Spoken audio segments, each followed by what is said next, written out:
folks, this is Mary, aka MercyTriumphs, and this is my channel, Slow Crochet. This is episode 014. Hello to my subscribers. I'm happy that you're here, and if you haven't subscribed yet, I'd appreciate it if you hung out for a while and see if I am your cup of tea.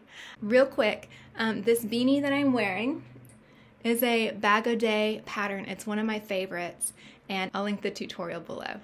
Today I want to talk about my favorite way to deal with yarn mess.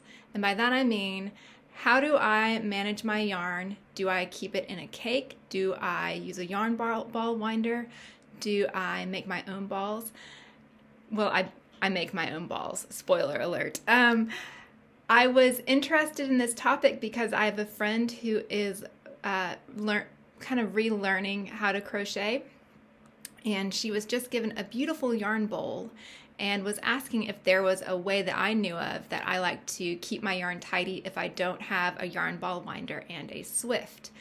So the first thing that I sent to her was a photo of a photo from this book, the Mary Frances Knitting and Crochet book by Jane Eayre Fryer, and this was written in, I believe, the 1920s. I've talked about this book before, but in this book, as they are introducing children to knit and crochet, one of the points that they make is when you're making a ball of yarn, if you put your fingers around the ball and you wrap the yarn around your fingers, and when you pull your fingers out, that kind of helps the yarn stay nice and squishy and loose and not too tight.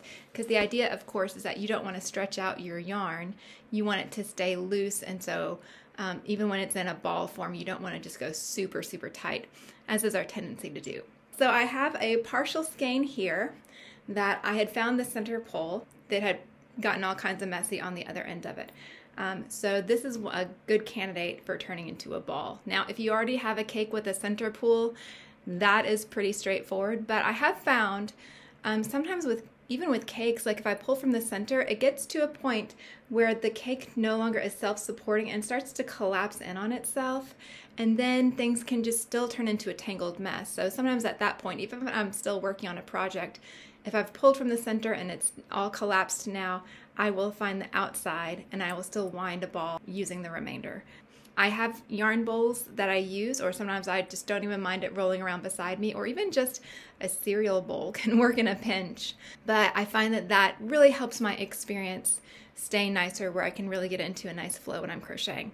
So how am I going to turn this into a ball? What is my little trick? Well, I start with a slip knot, and I do kind of a hang 10.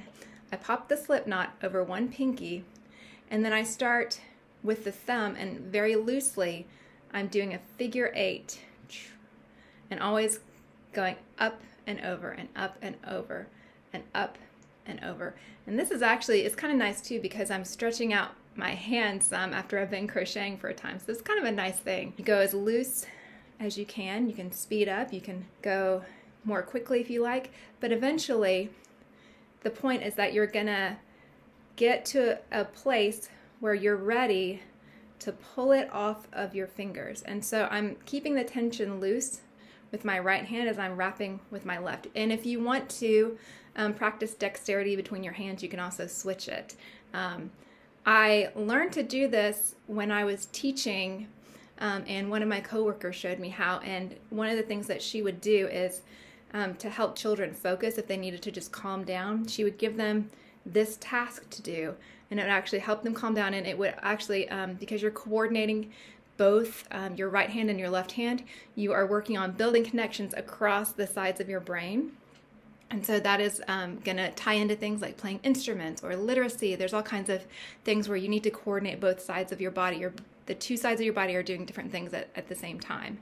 So bonus on that, you're strengthening your brain by winding your own yarn. So nice and bulky here, I just pinch my fingers together and I slip all of that off, and now I have this nice chunk that I can pinch, and then going over my fingers again, I start wrapping till it forms a ball, and then I slip my fingers out, move them around, and then I go over the fingers again. And this is how I form my yarn balls. I like it because even though it doesn't have a center pull, I'm constantly kind of working my hands around. It's not like I'm going around and around and around a certain thing. I don't know, it feels to me a bit more versatile than trying to form my own cakes. And like I said, everyone is different. Everyone has their own perspective on what works for them. I really don't mind balls of yarn. I really don't have the time or the storage capacity right now for a yarn ball winder or a Swift. And I don't buy enough hanks of yarn where I could really justify it. Maybe in the future. I have nothing against it, but this methodology has worked so well for me.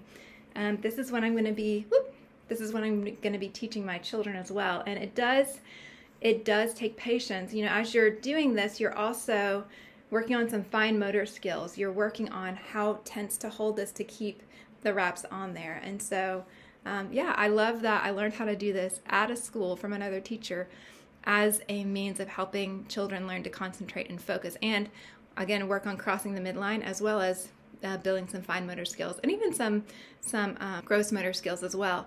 I will say too, as you're wrapping it over your fingers, you find yourself starting to pull in, and so it's almost like a little, not only a stretch, but almost like an exercise for your hands as well. It's great to get your fingers kind of moving in a different way and give them some little strength training before you go in for another long crochet session. So that's all I have for you today. I thought you might enjoy that little piece of quirkiness, because we all, in the yarn arts, we all kind of have our little quirks on how we do things.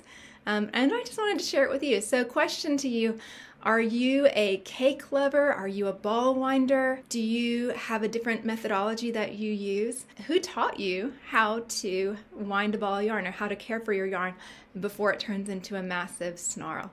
So again, thank you so much for being with me today. If I'm not your cup of tea, thanks for listening this long. If you have enjoyed your time with me, all the likes, shares, comments, and subscribes, all of that is super encouraging and helpful. I do enjoy interacting with my subscribers and viewers, and it's really fun being on this whole YouTube adventure and watching things grow and be creative and connect creatively with other people. So I hope you have a wonderful day, and I will see you again soon. Bye.